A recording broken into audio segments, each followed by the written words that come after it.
Concernant l'association ADRA, ça fait depuis 1987 qu'elle existe ici en Suisse. Elle fait partie d'un réseau international de bureaux ADRA. Donc ADRA, c'est l'agence adventiste d'aide et de développement qui est représentée dans 120 pays dans le monde.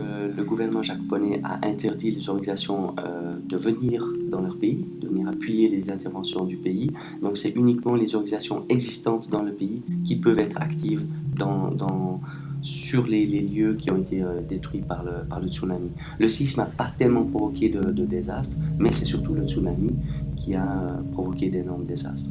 Donc notre organisation sœur, si on peut l'appeler comme ça, ADRA Japon, est déjà présente depuis de nombreuses années, jusqu'en 1985, et ils sont aussi actifs dans le pays. Donc, sitôt la catastrophe, le gouvernement avait déjà des contacts avec notre organisation partenaire et d'un commun accord, ils ont coordonné les actions de secours, principalement dans la ville de Sendai, qui a été une des principales détruites par le tsunami. Et puis là, en coordination avec les autorités locales, les secours du gouvernement, on s'est occupé d'un centre de rescapés.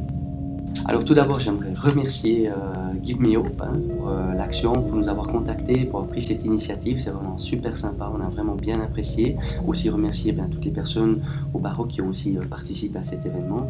Je pense que c'était très important et je crois que toutes les personnes qui sont au Japon, qui sont touchés par la solidarité internationale, ils apprécient ce type d'aide parce que c'est comme nous quand on est frappé par quelque chose, même que parfois on a peut-être certaines ressources, mais de savoir que d'autres personnes pensent à nous, c'est quand même satisfaisant.